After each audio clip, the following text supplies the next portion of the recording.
Good evening. Welcome. Hello, everyone. I am Ginny, joined on the podcast once again with Pavlos and our special guest of today. Yay, Kim. Hi. Thank Yo, you so much for yo. joining. Thank you for having me. Absolutely. A pleasure. I mean, we've all worked together for a while on VCT EMEA. So maybe if you want to give a little bit of an introduction as to what you do and what your role was.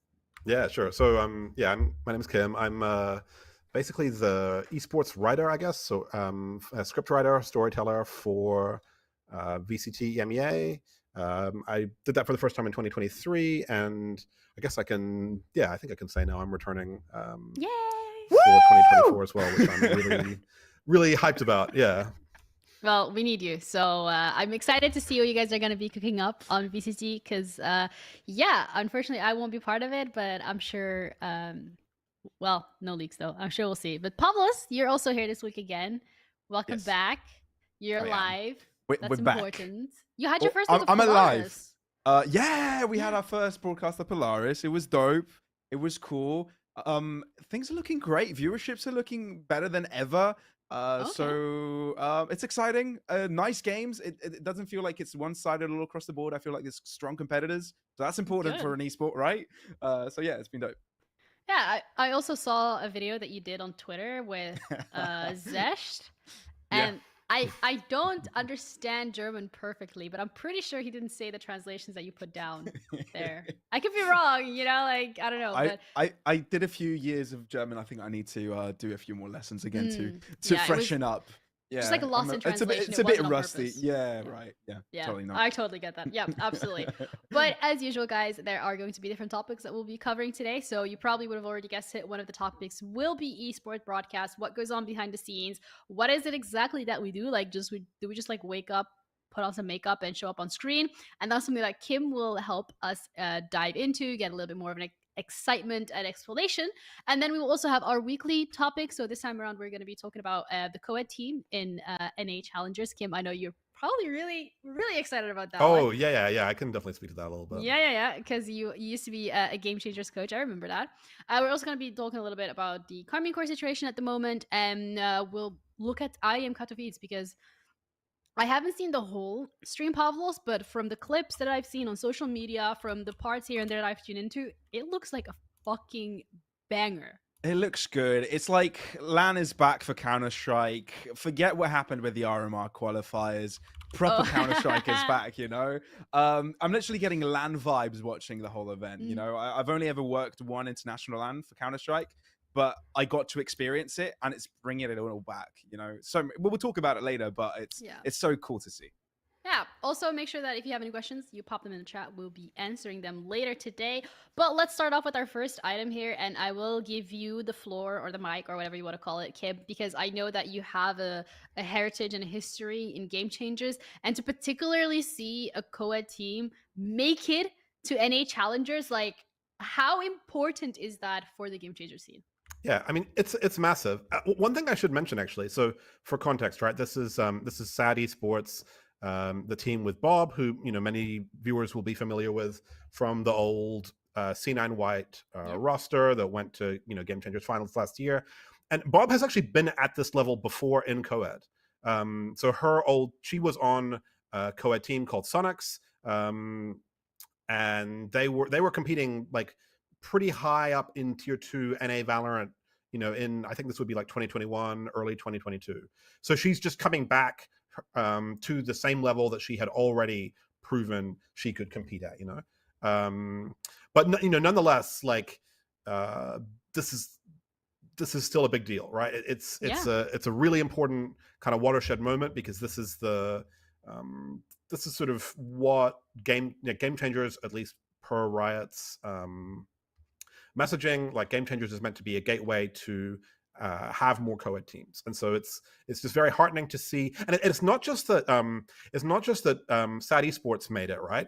But also in the same round of qualifiers, we also had Cloud9 White making a deep run. Team Liquid Brazil almost made it in their qualifier, and the team that Katsumi was on, also formerly of C9 White, she was also on a co-ed team. They were also in this qualifier, and they also made a bit of a run as well. So it wasn't just that there was like this one player who could make it. It was like there was, especially the kind of C9 White project itself very clearly is like has shown that the players in that team have the talent to compete in the kind of, I guess, the open circuit tier 2, and that when you watch a player like Fluorescent, for example, someone like Bob, Mel, like these Bezerra in Brazil, like these players, like I think it's just a matter of time before we see someone breaking through into even tier 1 potentially. So it's exciting. Yeah, Yeah. I feel like for moments like these, it's what you wish open brackets to be in any moment. Cinderella runs. I feel like that's what Valorant is getting right, and it differs from League of Legends. I feel like there's always like a way to get to the very top by some sort of a qualifier, right? It's not an easy route. It's never meant to be easy. But it feels like there's a key progression there, and the fact that there are these there are these ways where whoever you are, wherever team you're in, wherever you're from, you can actually succeed in Valorant. So that's cool. Yeah, as a player, I think as well, like Kim already mentioning it, the fact that when we're looking at game changers, the whole philosophy behind it is to allow these players to go from a women and non-binary only league to then go all the way up to potentially tier 2, tier 1, and especially C9 White, the players that they have produced and the effort that has gone into that roster, and to see where every single one of these players has made it today is absolutely impressive. It's a force to be reckoned with. Shopify have made a pretty deep run as well. I think they got to like the top 14, so they were only like 1 or 2 games off of actually qualifying themselves for challengers, which would have been insane. I just realized I called them C9 White just because my brain still thinks it's the same roster more or less. Listen, if you can't beat them, you buy them, okay? Yeah. That's what I'm saying. Shopify lost to C9 White. They then lost to, what was it? Verizon? No, it wasn't Verizon. That's the sponsor. And then they just bought them. They're like, yeah, we'll just get the whole roster. Let's go. Yay. Because it was the G2 merger. But it's really great to see that these players have time and time again, like, pushed these boundaries. And you also mentioned Team Liquid. I mean, they did phenomenal in Game Changers champs, and they're now making a name for themselves as well in the co-ed space. It's a step in the right direction, because it's only been a couple of years and we're already seeing these players push so far. Like the next 2-3 years, who knows what's gonna come into the picture. I'm excited to see the development. And as exciting as well as this topic is, I think looking more at it from a coaching perspective, Kim, when it comes to a coach, how much do they have an impact on the in-game performances of these players, of the team? Okay, that's tricky. So, I think there's sort of like a coach. There's like an infinite amount of extra work you can do and value you can kind of add. Like it's almost limitless. Okay. With some caveats. Like there's gonna be like your caveats are kind of like time and resources, basically, right? Like you can't. And the thing that's interesting about an environment like Game Changers, because and that's the only one I can really speak to, because that's where I've kind of that's the environment I've worked in, is you do see there's very large disparities in, I would say, like skill level between players. Like your kind of low immortal mixed team that's just kind of thrown together is just going to be so far below the level of like a G2 goes in, for example, right? Especially this new like super team that's been rumored for the current split. And so Leaks? Obviously, no matter how good the coaching is, if you're only together for a few weeks, like that's just not enough. You're just not going to close that gap, right? Yeah. And so like and that's generally the experience for most Game Changers coaches. If you're operating in just kind of like mixed teams or small orgs, you're probably just going to have a few weeks, at best a few months with your team, and so you're just looking to make like very small short, like as a coach you need to think, okay, there's a million things I would love to do, I can't do all these things, so I need to just think, okay, what are a few things that I can add or help with that will provide the largest gain for the smallest time and resource investment, basically. And so those are the types of things you're trying to do as a coach in that environment. And there's definitely stuff you can add. Like having good coaching infrastructure is, I think, absolutely imperative to um, helping like improve the ecosystem, basically, right? Okay. I think As a it's whole. yeah, yeah, and I think that's that. I mean, if anything, that's an area I would like to see improvement still. I think Alright. there are some there are some good coaches working there, but nonetheless, it's still hard to kind of make a living working in that environment, right? Yeah. And so if like like you do also hear a lot of horror stories where a lot of like game changers coaches are just like some high elo young guy who doesn't really Yeah. like, this person is not really that equipped to like coach a team. Are they, and I think especially like um how do I put this? Like you need to bring a certain level of experience of, coaching isn't just about saying like, oh, just click on these heads, right? You need to actually provide it, build a system, Yeah. and also provide that kind of level of emotional support, interpersonal intelligence, all that kind of stuff. Like there's just so much. Like I thought, I knew coaching was going to be hard when I tried it, and it was Hmm. like unbelievably difficult. Like it's such a hard thing to do, and so yeah, coaches need that support and training and experience and so on as well. And so that's yeah, it's something that could always be better. Yeah, when you mentioned coaching and all that, it kind of always brings to mind all the coaches I've met through the esports events I've been to. And every single time whenever I talk to them, most of them will say my kids as well. Like there is a leadership part of it, but when they reference their players, they often Hmm. say they're my kids, right? There's Aw. a bit of a fathery. I mean, it's not going to be every single coach. I feel every coach has got the decision on how they want to approach their team. But for example, I throw Salah from Vitality for their Valorant team. He will mention my kids, and I do feel that with him as well. And I feel that it can be the case for many of the coaches. So yeah, I feel like a coach, like you said, Kim, has got many hats. Yep. And something I'd really like to see, like something I think will be make a really big difference in the GC ecosystem, especially in the future, is when we get more players like who have been through, like players from GC coming back to coach. I think that's actually going to be a critical moment, because I actually think in many cases those those women and trans and non-binary coaches or players becoming coaches, they are often going to be better suited to provide that leadership for these young women and girls and non-binary folks and so on, than like these young guys basically who can't Yeah. necessarily create, like it's just they're young, kind of immature. It's sort of harder for them to create a like safe environment for their team. I mean, not there obviously are exceptions, and I think there's many great, very professional young guys who are coaching to a really high level and doing great in GC teams too, of course. But like, I think the moment where we start seeing more women actually, and kind of marginalized genders, folks like coming into coach, that's going to be awesome. Like that's something I personally am like for me, I remember kind of thinking to myself, like my job here is to like make myself obsolete as a coach in Game Yeah. Changers, like impart some knowledge, but then hopefully like if my IGL piano like one day comes back to become a coach, like then I'll feel I'll have done my job, you know what I mean? All right.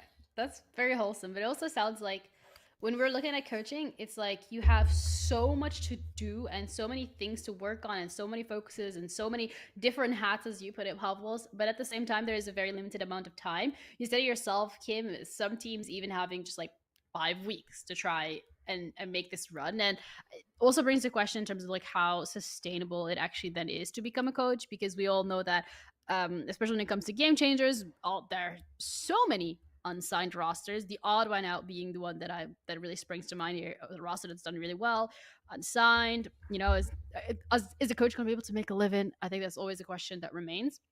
But I want to use this kind of discussion to further transition into the next point, where we were going to be talking about Carmine Koch specifically, and they ended up laying off their coach, Yamato. And I think this ties in really nicely in that point of you have so many things that you want to do, you have so many points that you want to fix, you have so many things that you want to work on, but you only have a couple of weeks. For the LEC, like 5 weeks, a month ish, when we're looking at the team and the coach and everybody like playing together. It's really, I mean, I trust that when it comes to Carmine Corps, they are making the decision that they see is the best one for their team and for their organization. But it's also really scary for an outsider perspective looking in, that a coach who, I mean, we're talking about Yamato here, like coach of the split in 2016, if I remember correctly, has a lot of his name holds a lot of standard. He's got a big following. He's been on the analyst desk on the LEC. He's been Fnatic's coach. He's been doing a little bit of everything. And it's really scary looking at. I feel like it's kind of saying that unless there is immediate results to a certain thing, doesn't matter who you are, you're kind of outie. Yeah, and it also depends on what's the organization itself deems most important, right? For Carmen Corp, it feels like they put a lot of emphasis on their players a lot, Yeah. whether they're star players and whatnot, and maybe the coach for them, the manager of the team, maybe doesn't deem it as important or sees it secondary. Obviously, I'm not in their heads, but from their actions and whatnot, it seems to be the case. And you know, you mentioned it yourself. It's like it's a very limited span of time, and everybody has their own interpretation of what actually went wrong. But it feels like those few weeks isn't enough No. for if there are other issues going on, right? If inherently the team in and of itself is dysfunctional, there isn't enough time for the coach to come in and actually correct it. So, is this the right decision? We're gonna have to Probably not, right? We'll have to wait and see. You're right. You're right. Also, a little bit of like background for those who probably don't follow the League of Legends, they don't follow the LEC. So the way that the League of Legends split works is in winter split, you have your first 4 weeks where it's best of one, and every single day you play one best of one up until the point where you have played every single team once. So that means that you can have a score of 9-0 or 0-9 or anything in between. And after that, the top teams. So the bottom 2 teams, you have 10 teams in total. So that means the top 8 teams will be moving on to playoffs, which is a best of 3 format, double elimination bracket, and that just plays out normally. So when it comes to Karmine Corp, they were sitting on 0-7. They won their last 2 games. Granted, it was against SK and BDS, who were the two, like BDS being number 1, and then SK being number 3. So they were really convincing and dominant wins. But that is how they ended their split. That was it. They didn't get to move into playoffs. They were the bottom team of the table. They were 2-7, and being 0-7 for your beginning of the split was really concerning. The fans were very supportive, though. They were very kind. They were on social media continuously supporting the team, the coach, the draft, everything that was going into it. Yamato actually, if I remember correctly, came out once and said that he didn't set the boys up for success with the draft. But other than that, it felt like KC as a team had everything at their disposal to be able to play into these games, and they were given the resources, but it was just a matter of execution. And I think, again, when we're looking at a coach, it's really difficult to, in a couple, like such a short period of time here, make such a big of a change. But again, we'll trust KC. They're going to hopefully do right by their fans and by their players. See how it plays out, really, because I don't know. I am worried. Just one last point to put in here, right? It's often a personality blend that you need to put together for a team, right? It doesn't matter how good anybody is at their job. If you can't work together with your team, whether that's a coach with a player, whether that's players between them, something will go wrong. Yeah. That's how it always is. You might have the 5 best players individually in their roles, whatever the game, and if they don't get along with each other, or there's some personality difference between them, it's a recipe for disaster. So we don't know what happened behind the scene. Maybe they're just non-compatible people, because that tends to happen. You might have perfectly good players, you might have perfectly good coach, but they're just not compatible. That could be the case. We don't have that information. So it could be that. We hope it's that. And Carmine Corp can come in stronger next time they get the chance. Yeah, let's just tell the LEC to hire me so that they have a 100% win rate in spring too. If I can add to this real quick as well, I think that's something really insightful you said there, Pablos. Like, I think very often you can have like a very good player and they're just not the right fit for that team. And it's like, it doesn't mean that person is a bad player. It just means it just didn't work in that particular environment with that, or that coach, like the coach and the players may be a bad fit. Like it's like such a kind of complex environment, like a team, its support staff, getting them all because it's a fine balance in 2 directions. It's not just that you have to get everyone on the same page, but you also don't want to create an echo chamber full of yes men, because that's also a disaster. Like if everyone just has like one person just has one set of ideas and they go unchallenged, and nobody is able to kind of like voice their opinion, criticism. Everyone just like, oh, we'll just do this one thing and gets in line. That also leads to problems, because if whatever that person's ideas aren't being tested, or like there isn't a back and forth, there aren't alternatives being posed, that team is probably going to be one dimensional. So you kind of need to strike this balance of like, everyone, there's space for criticism, for disagreement, for like accommodating the different personalities, but also people do it in a way that's respectful, that everyone is still ultimately working towards the same goal, they're putting in the same level of work. So it's like, it's so hard. It's really tough. And they have a month to kind of get it together and see what they're going to be doing for a spring. And the coach that they have back now helped them with their 4th title in the EMEA Masters, and that's something that this team has been really good at. So hopefully we see them translate that skill set into the regular league, into Tier 1 league. Question that remains to be answered, and I think there's a lot of moving factors, as both of you already highlighted that, and that's something that needs to be taken into consideration. But to everyone saying that the guy on the right is the goal. That's you. That's you, Kim. See, it's my my 5-stack like buddies are here, So Hell like, yeah. They're being very generous, because they're actually the ones carrying me in the rank games. So like, maybe you carry them in life, Kim.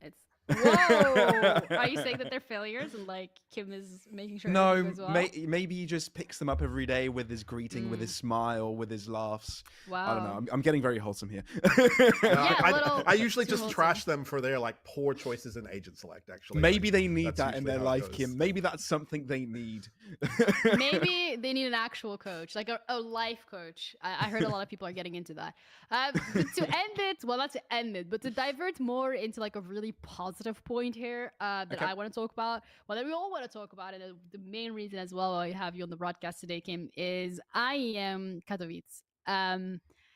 From the clips that we've seen, from the shit that I've seen on TikTok, on Twitter, I've seen stuff, I've clicked on the stream every now and then, on Twitch as well, Kim, it looks like a phenomenal event. I don't know if you've had a chance, but if I've seen some. Do let me know. Yeah, what are your thoughts, opinions, feelings, emotions, social? First of all, a quick shout out to DDK, because I've been watching his co-stream quite a bit. And that's a banger. It's so good. Right.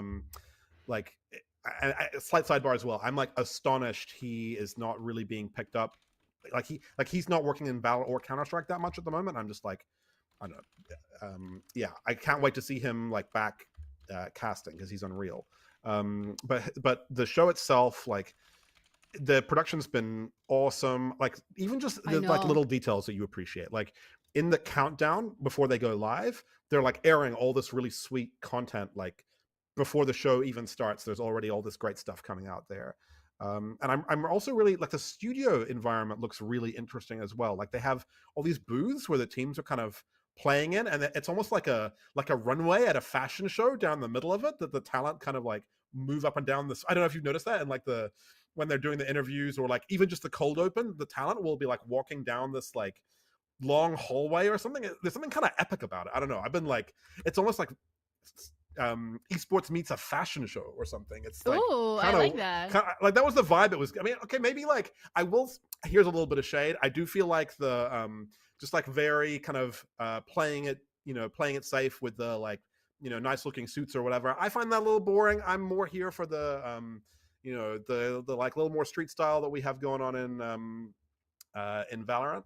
But the actual like the way they've been shooting the talent moving through the studio, and kind of the space that they're in, has been like, that's something that's really caught my attention. I really enjoyed.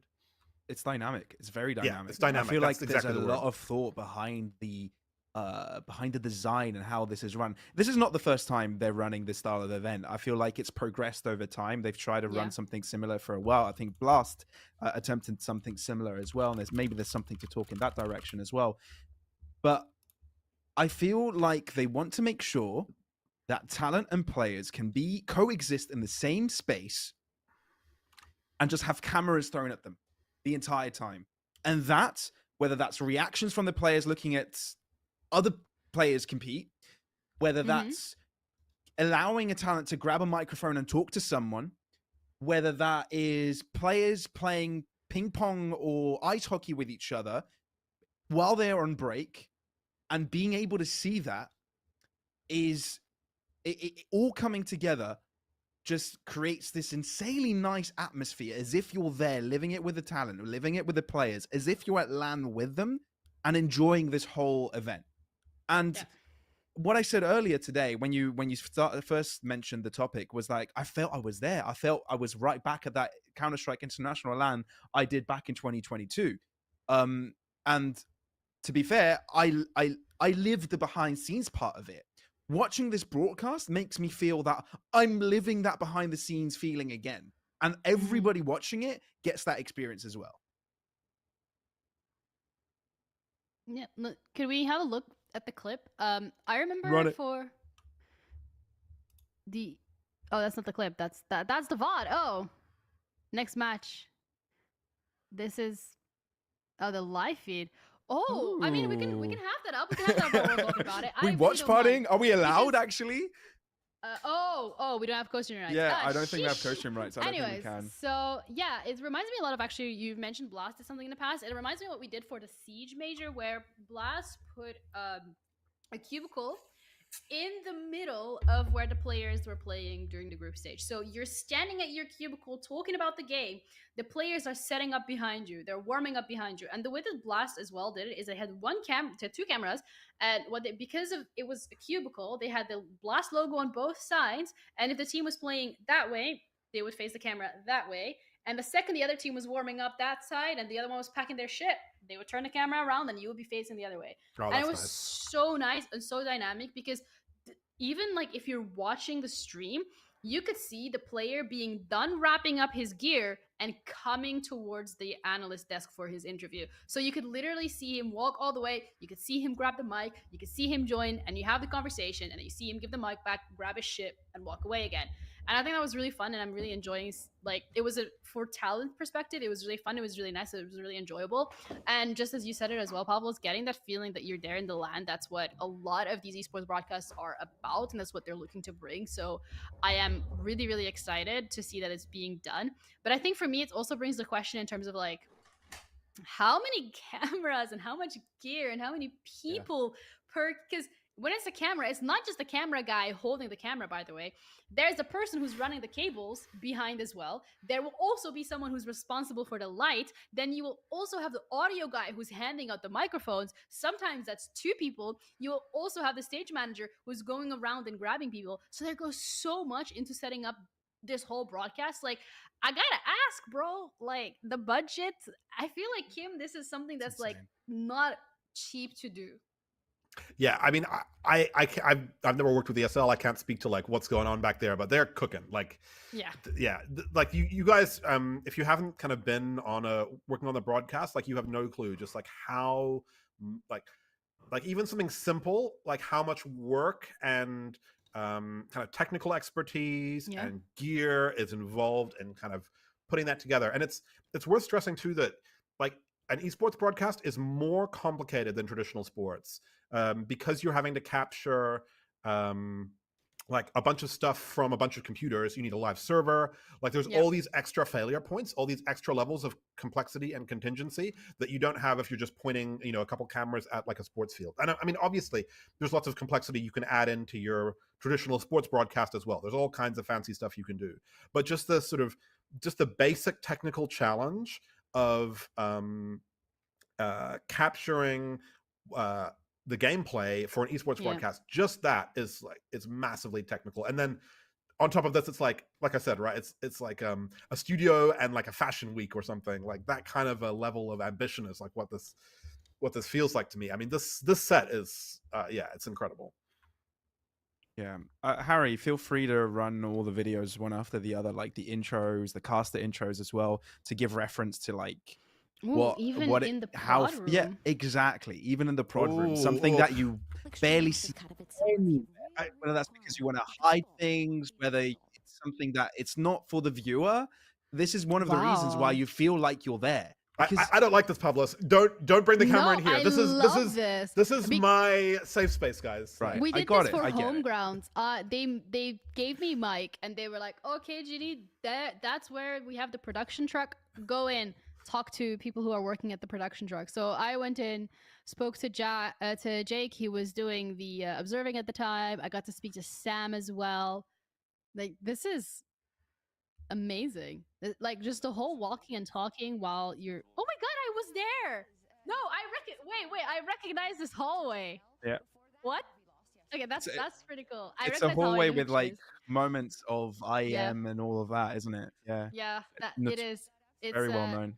it's in there. It's in the yeah. It's I mean, when I was there, I was like, "Oh, this is really cool. I've never seen Yeah. it before." But no, I actually recognize it. Oh my god, one of those is the green room, for when we were doing PUBG Mobile, from their studio. That's really cool. That's a throwback. Like, Yeah, and this is literally the start of the stream where Cast has introduced, and you've got both an A and B stream running something similar, where the B stream is referenced on the A stream. It exists for you to go and see if that much interests you, but it seamlessly just exists. I love how While they're running this, doing the lower third, where they're like 2 teams will be eliminated today. Like, it's like a news segment. I love it. yeah, Whole dude, I don't know like what their recipe is, but this is the first time that I'm seeing these intros, and I think they look phenomenal. I like the walking and talking. I know for a talent that's not the easiest thing to do. Like, you either got it or you don't. I think they're doing it really well, and I think in general, like, Pablos, when we're looking at the talent that they have selected for this event, top of the line. oh, honestly, it doesn't get much better. I think Counter Strike is notorious for the quality of broadcast talent involved. Like, there are many across many esports titles. You can name a lot of good names, right? But when you Yeah. get to the top level of Counter Strike, there is so many of them. I feel like it's every single one of them. Like, if you look at the best duos of all time in commentating, Shocks! Machine and Sponge. If you look at hosts, right? Shocks, she's there. Right, you've got one of the best interviewers of all time when it comes to players. I'd say Banks is really good to connecting with the player emotionally, getting into the ins and outs of a game at the same time. Freya, top of a game. Stunner as well. You've got some really strong analysts in there. Maui. Like, I could name You're every just single one of naming them. every single one. Single one of them. Like, they're insane, and the development is also really strong, right? Dinko has been grinding Counter Strike for a while. Now joining up with Moses, got a chance to show himself. Well, he's been doing it for a while on the big leagues as well, but now getting to do it more consistently. Paired up with Hara and Hugo, perfect banter duo. Scrawny and Launders, absolutely amazing storytellers. It all coming together. Like, you can't just name a couple of people here. You've got to see the whole lot, and they're all stars. They're literally all stars. So be able to bring all these talent together, so many of them, and allow them to do their thing. And if you look at the number of hosts as well, sideline. Okay, Harry, take us to the screen where it shows all the hosts, interviewers, and sideline talent. There's like 1, 2, 3, 4. There's like 8 of them. 8 of them. Free to roam around the arena, do their interviews, do side content, host the desk, host but not on a desk. It's brilliant. They've got so many talent to their disposal to do their own thing, and it's just it just puts you in awe. Sorry, I got a bit passionate. No, all good. I saw Harry and Hugo. This is such a random story, but the first time that I ever did an esports broadcast was in December 2021. And I got like clips of that broadcast, and I put them together into like a reel, like a 2-minute reel, and I put it on Twitter. And Harry somehow it landed on Harry's Twitter page, and he liked it, and he retweeted it, and he messaged me and he's like, "Ginny, I've never heard of you before. I don't know how you like got under my radar, but you're doing incredible. You're doing amazing. Like, your reel looks really good. Give yourself 2 years. You're gonna go far." And I was like, "Oh my god, thank you so much." And of course, you haven't heard of me. This is my first event. And he's like, "If that's your first event, give yourself like don't worry, you're set. And I was like, nah, this guy's like chatting shit, man. But here we are. Here we are. I've worked with a few of those people on that list before, and I think I feel blessed to have that chance, because they're not only great at their craft, but they're genuinely awesome people. Harry and Hugo being some of them, Dinko as well, Tech Girl, all of them at the same event, by the way. Huge So flex. it's no, I'm glad they get the chance to run broadcasts like this. I don't know how much creative freedom they do, but given about all this content that slaps, whether that's side content on socials or when it's used for loading times, you know, prior to the start of the show or in between, I just love it. I just love it, and I'm glad they get to do this.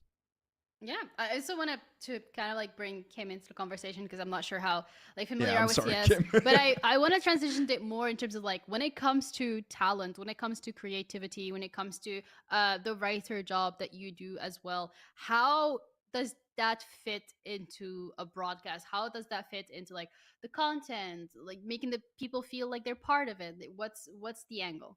Sure. So, I mean, I guess some caveats. I can only really speak to my own experiences. So, VCT EMEA last year was the first esports broadcast I've worked on. So, I can't talk about the role that writers have in other esports broadcasts. But at least for me, like what I guess my role had a couple of key things. Like, I kind of, in a lot of ways, I'm sort of like a filter between talent and production. Mm-hmm. Um, you know, so what you're generally going to have, you know, for our viewers or listeners is like talent are full of ideas. They've got, you know, they've been like, Yeah. you know, cooking. They've been just like, they've been, you know, off in some like dungeon somewhere, just like brewing up all these mad ideas that they want to like, you know, share with everybody. Whoa. And they're like hyped to do all this cool stuff, right? They're ready to go. And of course, production has its own sort of like vision for the broadcast. Obviously, you're working under a set of logistical constraints, right? So a lot of what you can do is determined by like, you know, how many cameras do you have? You know, how much access to our studio do we have? Just like Mm-hmm. all these kind of mundane logistical things that you wouldn't think of, but are very important and play a big role in shaping what can and can't be done. And so like as the writer, I'm kind of there to help the talent kind of realize their vision and make sure it's in line with what kind of production's vision for the show is, and also everything kind of fits within the logistical constraints that we're working under as well, and then try and kind of help make it happen. So I mean, it's funny, like at least at VCT EMEA, writing wasn't really like I would do some, but a lot of the work I did was very collaborative. Like a lot of the Mm-hmm. talent they've already done so much work and have so many great ideas. You know, many of them are already bringing scripts they've already written and everything, right? So it's not like I have to write all this stuff for them. They've done tons of that work. Um, so I'm more there as like a sounding board, somebody who can be an editor. I mean, in some cases, you know, with some talent, they're less confident writing their own script, and so in those situations, yeah, you'll step up and you can whip something together. But then I'm also involved in kind of putting together what we call the assets, the whether it's the video, the graphics, the kind of stats, kind of managing a team who put together those materials, those assets, and to support the whatever bit of content, whatever segment the desk is doing. And so that's a lot of that is just kind of like, again, managing this kind of logistical workflow behind the scenes. So we'll have like a meeting with the talent, what we call like our Mm-hmm. story meet before you know, a few days before we're going live, or in some cases, like if we're in a playoff environment and it's like The night it's a day, before. it's the night before because it's day to day, right? Like literally, you don't know who's playing the next day until the games finish, and so it's like, you know, after the games are done, but my job's not over. I have to make sure we have like video, graphics, stats for tomorrow's games, right? So you're trying to build a workflow that can kind of work under those time, like that's the other big constraint, time, right? Yeah. So you're trying to build a workflow that can work under those time constraints, and then basically like as because I'm not the person who's making like the graphic stats or video. You're having specialists who can do all those things, and so then I'm kind of like in communication with that team. Like we had for VCT EMEA 2023, we had just an incredible team doing that work, including actually Harry, who's like helping out on the production for the podcast now. So you've got Shout one of the out to goats. Harry. Yeah, big up Haribo, like absolute legend. And so that team will then be going off and like overnight in the morning putting together whatever clips, graphics, stats we need for the next day's games. Or if it's in the league, we'll have a few more days, right? We'll maybe meet on Monday and then we're getting stuff together for Wednesday, that kind of a turnaround time, right? Mm-hmm. And so, that stuff gets cooked. And then I try and do a bit of QC before we kind of put it live, right? Just to make sure like there's no, just little things, right? Like there's no typos or that all the stats are actually correct. Because it's like the volume of information that you're actually having to present on a desk is massive. Like if you think about every single stat, graph, video, right? That like every, trying to avoid like just a typo or the wrong number, it's like it's so much, and you're doing this in just a massively compressed time frame. So it's you're just like you're just kind of constantly trying to keep on top of this massive flow of content and information. And then I guess the final part of what I do is when we're actually live, so we've got the pre-game segments, and that's what that's what all that stuff is being prepared for, right? But then there's the post-map and post-match segments where the desk is breaking everything down. And for that, we also need clips where we have the for VCT, we have the replay team, the EVS operators, who are unreal at what they do, and they're kind of like clipping up stuff live on the fly. And my role at VCT EMEA is to kind of be like a go-between between the desk and that replay team. So I'm kind of thinking in collaboration with the desk, like we're trying to tell the story of the match or of the map. So what clips do the talent need to highlight whatever it is they want to talk about, which is going down in the match. And I'm kind of lucky that I have some background in competitive Valorant, with my experience as a Game Changers coach. So I'm kind of trying to leverage that knowledge and just look for interesting things, cool storylines, like maybe a cool piece of utility, just to help the talent out, basically, like looking out for cool stuff. And then we're communicating with the replay team to be like, okay, here's these clips. And the replay team are like frantically working to clip everything together. And then I'm also there again, having that extra layer of QC is kind of important, just to make sure like, is the thing that the replay team clipped actually the correct clip that the talent want? Because the talent can't see necessarily like all of this happening as it's going. And so you kind of need someone to like keep track of all that stuff. And then we're kind of also, all of that material that needs to be fed back into what we call our run of show, which is like this, I can't talk too deep about this, but we're kind of like, as a production team, we're keeping track of all the different things that need to get shown on camera while we're live. And so we use our run of show to do that. It's like this kind of like live updating document, I guess. And so I'm kind of like keeping track of like, okay, we're putting this clip and this clip and this clip in this order, and it's going to happen like at these points during the segment. And so our producer and director and everyone can kind of follow along and make sure they're up to date with what's also going on for the talent and our replay team. So we're all kind of on the same page. It doesn't sound like there's a big difference between this and coaching. Like you have a time constraint, you have so much stuff that you need to do in such a really limited amount of time. You really said like, what is the most realistic role that is identical to coaching, just as stressful, just as many time constraints that I can do, but for the broadcast? Let me do that. I actually really like that analogy. Like, and to me, one of the most important parts of it actually is also just your kind of like, we as a production, and here I include both like the producers, the engineers, the camera operators, the replay team, the observers, obviously, who are massively important, the casters, all the talent. Like, we're all a team together. And so a big part of that is like making sure we're on the same page, that everyone's feeling good, that we're all vibing. Like if we're all having fun and we're all like, if everyone knows, like there's like on a broadcast, because it's such a high pressure environment, everyone needs to know that like we've got each other's backs. And that we're like the worst thing is, you want to make sure like the talent, like I would hate for the wrong video to play, and the talent thinks something's going to happen and then we're showing some other video, you know what I mean? Like that kind of thing can very easily happen if we're not all like, there's just such a volume of information that it's like easy to make a mistake. And there's so many different, because there's so many people involved, there's so much technology involved, it's just so easy for like, so many different failure points. And so everyone's just doing their best to kind of keep on the same page. And I think that's where like the the analogy of like a competitive team and the live broadcast, it does hold up a lot. Like it's just like, somebody's got to hold you while you're trying to defuse the spike, right? Like you got to trust that your teammate is going to hit that shot against the like psychotic Reyna who's going to wide swing be long. And that's kind of the same thing. Like Ginny has to trust that like the video that we're going to run is like the one that she asked for,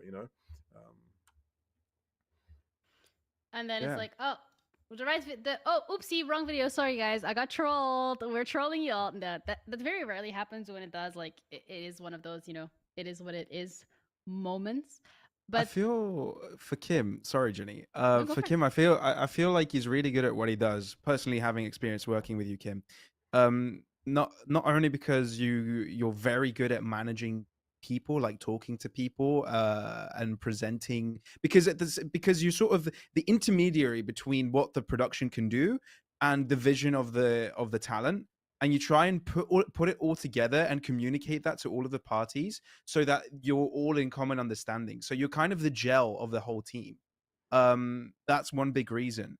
And why you're really good at what you do. And also because you're so knowledgeable about the game itself, and the rest of the team about what they're capable of and putting it all together. I feel having all this knowledge, a deep knowledge of the game, deep knowledge of the scene, deep knowledge of the productions and productions capabilities, it's just brilliant. So yeah, like you said, Ginny, it ties everything together because you've got to wear multiple hats. But yeah, I've got to commend you here, Kim. You do an excellent job at what you do. Thank you. I mean, that's very kind of you to say. I mean, it's funny because often I'm the person who has to bring the bad news, right? I have to do a lot of being like, sorry, we can't do that, which is so hard to do. Yeah, that's like the worst part in a lot of ways, right? It's like you have to just be the person who's often just like, I'm sorry, like we don't, for whatever, there's many different reasons why we might not be able to do something. Maybe it's a creative reason, maybe it's a logistical reason, maybe it's because like there's some technical problem that we're having that day. Maybe we just don't have access to a particular like camera or something. I mean, there's just so much that can happen. Yeah. And so, yeah, I mean, that's the part of the job that I definitely found the hardest, was just being like saying no to people, because it's you don't, nobody wants to do that. Nobody wants to be like, yeah, we can't do this. Cool. You have like someone brings you this obviously amazing idea and you're just like, well, I'm sorry, we can't do it.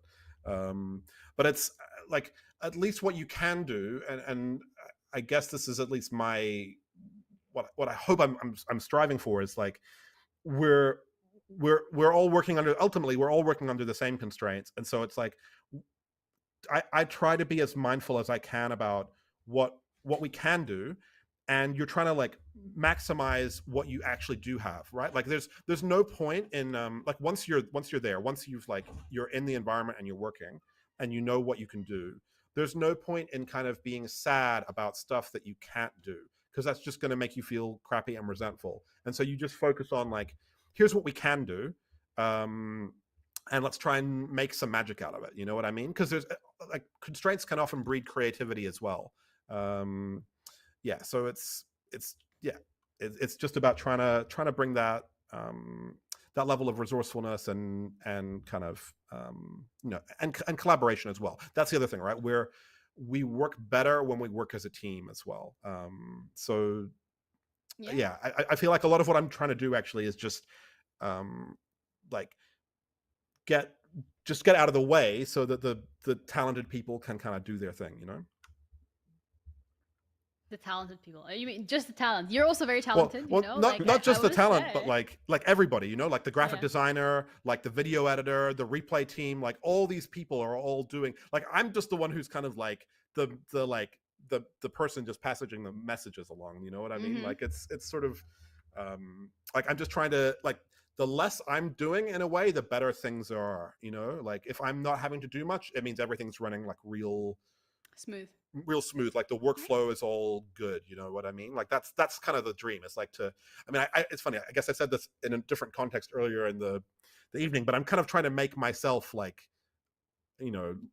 obsolete in a way. You know what I mean? Literally like, the same to coaching. Like it's actually crazy now that I look at the comparison between the two roles.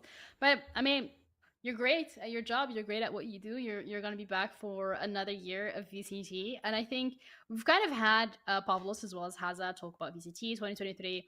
Unfortunately, as I mentioned, I'm not going to be in the picture there. But when it comes, well, 2024. 2024. Oops. When it comes to the next year, Kim, is there anything in particular that you are really looking forward to, whether it's been a change or whether it's just like the exact same thing that happened last year that you're hoping to happen this year?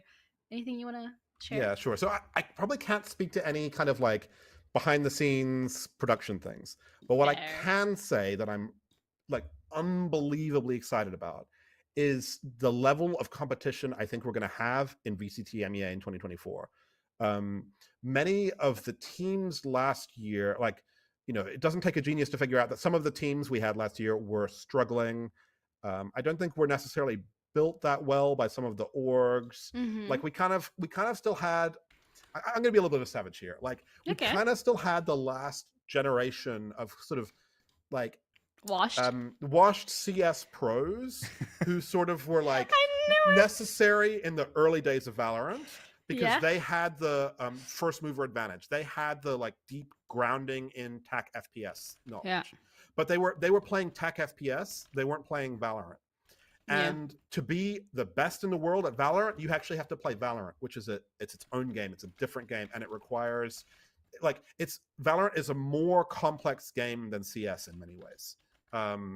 There's more utility. Ooh, all more, the CS haters, all the Val haters. and I will say this too. Like I say this as someone who wrote a PhD on strategy about like complexity, and so I'd like to think I have a good background to assess this. Like, Yeah. there are more variables in a Valorant game than there are in a game of CS.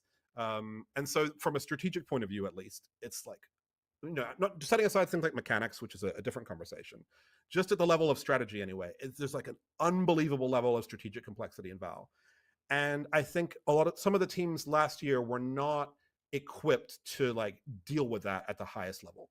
Mm-hmm. And this year we've gotten rid of a lot of those. Like a lot of those teams realized, like, okay, we built a team that wasn't competitive. Yeah. They've been slashed. They've like the orgs have like cut their rosters, and they've brought in all of this just unreal new talent, like young, like kind of young players who have just been like forged in the fires of the Valorant ecosystem. And the rosters look really exciting to me. Like I think it's going to be like, I think Fnatic, every single game Fnatic plays, Mm-hmm. like literally any game they have is going to be like an absolute war. Like it's going to be really just like expect to see all kinds of crazy upsets. Like yeah, I find it and that's just really exciting from my point of view. Like I feel like it's just going to we're going to have all these great storylines. We're going to have these really exciting players to follow, and I'm really excited to just like, because at the end of the day, what we're doing as an esports broadcast is we're here to kind of like tell the story of these incredible players and teams, and to kind of like, you know, shine a light on them. And it's like, it's going to be awesome this year. It's going to be really cool.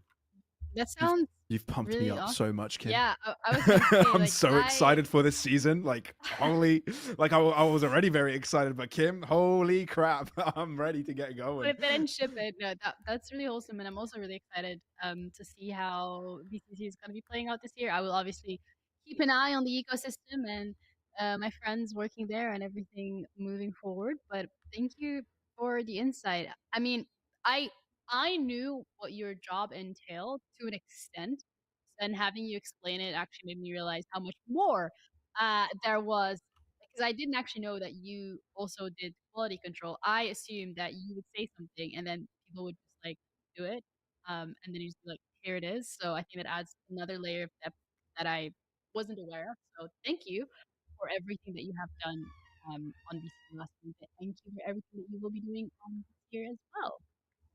Oh, thank you. You'll be working in a new studio as well this year, right? Oh yeah, it's sick. Just get a map printed out or some shit, because like I got lost way too many times. Like, not even funny. Really? Yeah. Okay. No, but It looks great. big. It looks big. Yeah. They added. I mean, it's basically they just like, swapped the layout a little bit. But it's still the same size. They just built something like an extra floor.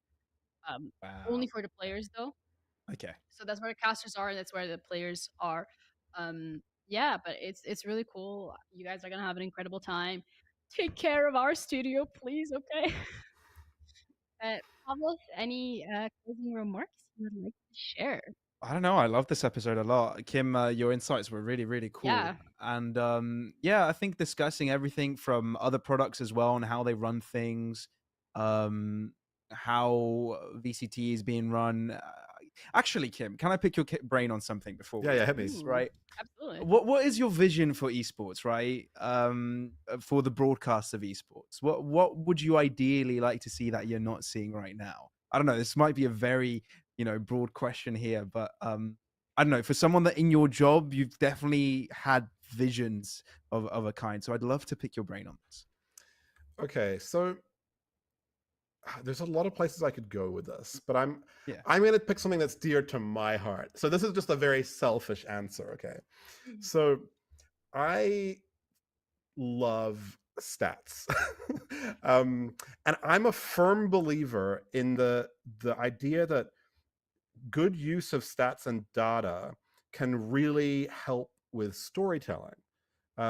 So think about the NBA, where you know like think of a player like Russell Westbrook, for example. If you follow the NBA, like there have been storylines where when he was winning his MVP season, the key storyline behind why he won MVP was that he was a triple double machine.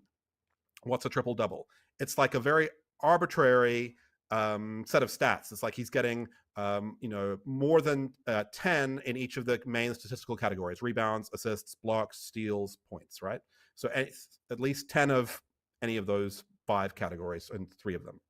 So it's like quite a kind of weird, nerdy, arbitrary stat. But any basketball fan knows what a triple double is.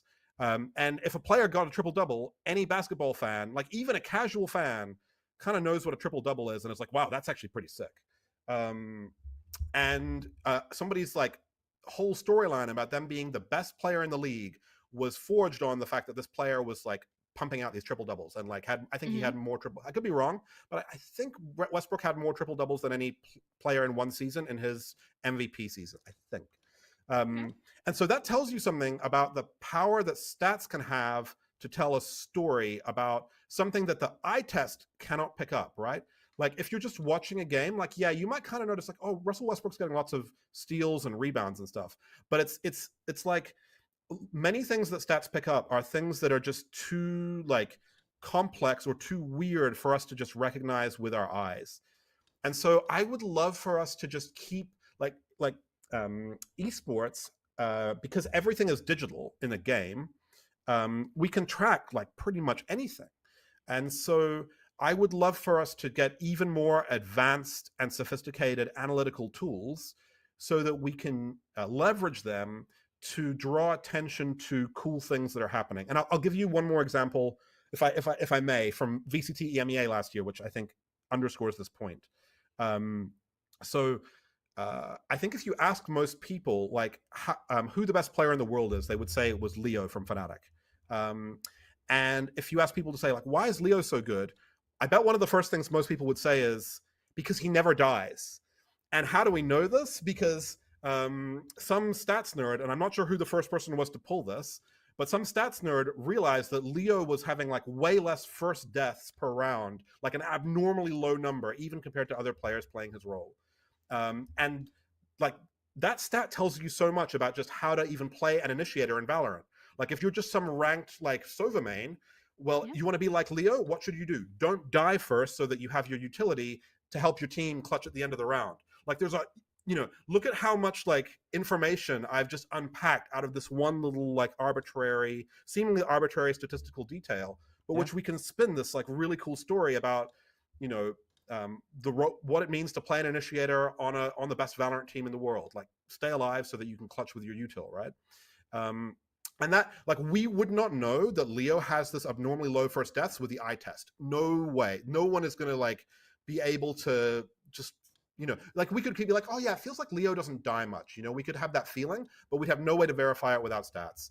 Yeah, you might be able to deduce that he's in a lot of clutches. He's often around in the last parts of the round, but you can't really Yeah, like Yeah. you said, Yeah, yeah. can't really And tell without the stats. and there's also times where our anecdotal impression of what is happening is actually challenged and complicated by the stats. And so I love this like tension between the data and the eye test. And I'm not saying we should just become stats nerds. I'm saying we need to like forge the ultimate like centaur, you know, like the Greek mutant horse that's like half like stats horse and half like, you know, emotional, narrative driven, you know, hype focused human, and we like forge the ultimate centaur. That's what I want the esports broadcast to be. Or like that's one area where I see a lot of space for growth. I think we can continue to like improve at how like first of all we're in Valorant especially, which is, you know, the game I work in, we're still creating our statistical understanding of the game. There's lots of advanced statistical metrics for Valorant which have not even been made yet. So there's just ways of understanding the game that we don't even know about. And so I'm excited for the future in which we can use those to help tell stories about players and identify things that they're doing which we don't even know that they're doing right now. Like that to me is like really cool. Hell yeah. Well put. Yeah. I mean, at least League, we like track gold per minute, CS per minute. That's average KDA. So I'm excited to see as well how, and that it plays a huge part of the broadcast. So I'm also excited to see how that's going to be translated more so into Valorant. Um, thank you, both of you, really, for the insight in the new broadcast, I guess so to say, for I am Katowice and Valorant and what goes on behind the scenes there. I hope this has given everybody a bit of a better understanding as to what we do and what we hope to achieve with the broadcasts that we put forward. You know, we're not just sitting there yappa yappa yappa about video games. Like a lot of work, a lot of thought process, a lot of stats, a lot of everything goes into that. So thank you, gentlemen, for being here today. Thank you so much, Kim, as well. I think this has been like one of the most insightful episodes we have had. So I really appreciate it. I Yeah, hope you thanks so much guys for having me. yeah, absolutely. Hopefully another time, and then you can talk to us about VCT 2024 and what went well and what didn't go so well. I mean, unless you want to go there, we'll keep that door open. But thank you to both. Thank you to everyone as well in the chat for joining and for being here, for having a conversation with us. We really do appreciate it. Shout out to Harry behind the scenes for producing everything. Have a good evening. Sleep well. Touch some grass. Take a shower. Enjoy the rest of your week, chat. You need it. Like and subscribe.